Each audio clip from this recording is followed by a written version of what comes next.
Mario Party DS is an amazing game. It kinda hates me though.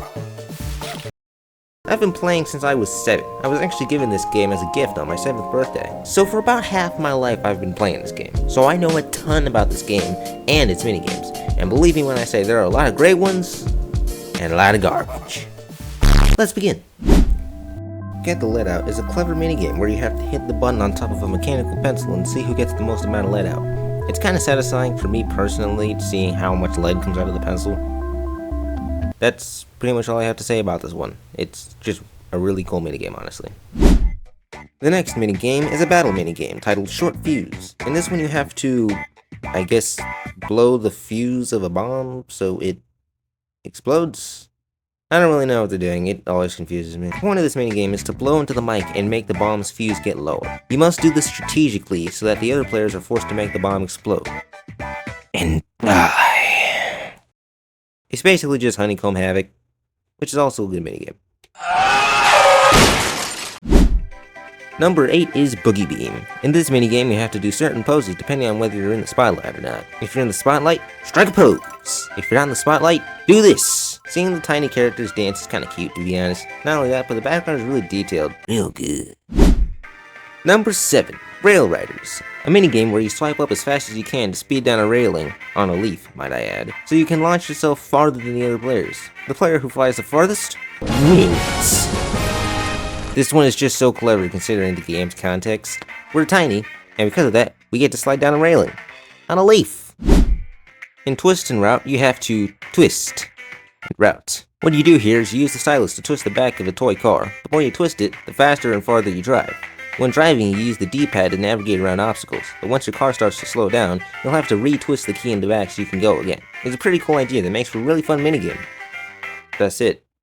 That's it. I don't know how to end this segment. Let me think. Maybe I could just like cut awkwardly so that we get to the next one. Shovelboard Showdown is a minigame where you avoid getting pucked. This is a 1v3 minigame, so one player throws pucks, while the other 3 players avoid the pucks. Towards the end of the minigame, pucks start to fall from the sky, and everything starts clashing and bouncing into each other, and it's all chaos.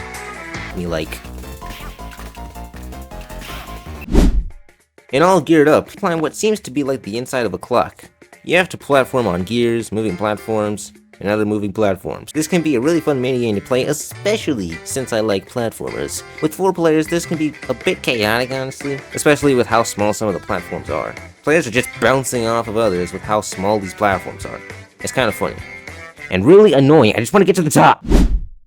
Outrun the vacuum or die! It's a game of life and death.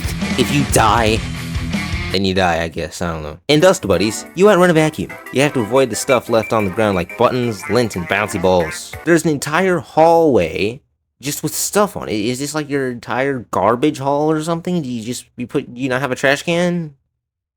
Maybe I should start doing that. Bouncy balls are actually really dangerous because once the vacuum hits the bouncy ball, it will bounce forward. And anyone that the bouncy ball hits is probably gonna die. This one is fun and chaotic at times. It's also randomly generated, so each time you play, the layout changes. So it's always fresh. I like soccer balls. In fact, I like them so much to the point where I want to hit myself with giant ones. Soccer Survival. A minigame where you avoid getting hit by a soccer ball. The Goomba up top will kick several soccer balls in different ways. Maybe he'll zigzag, or he'll kick a curveball at you, or he'll just kick it normally. Gets me every time. I also love sabotaging other players. It's evil, but I like it. Fast Food Frenzy is easily the best Mario Party DS game. It has 3 players running on, like, a food conveyor belt, while one player puts the food on the conveyor belt that the 3 players have to avoid. The one player has to quickly put the food on the conveyor belt while also timing his inputs to put on as much food as possible. He also has to be strategic about it, to make it easy for the 3 players to screw up easily. The one player can pick from hot dogs, ice cream, and other stuff to make the 3 players either freeze, slow down, or get stuck on. It's clever, fun, difficult, and it stays fresh. It really is the best Mario Party DS minigame. Well, that was my list. I made this for the 20-year anniversary of the Nintendo DS, which is crazy considering that the DS only released in 2004. Time flies, you know what I'm saying? Anyways, if you enjoyed the video, like, comment, subscribe, and I will see you sometime. I don't know.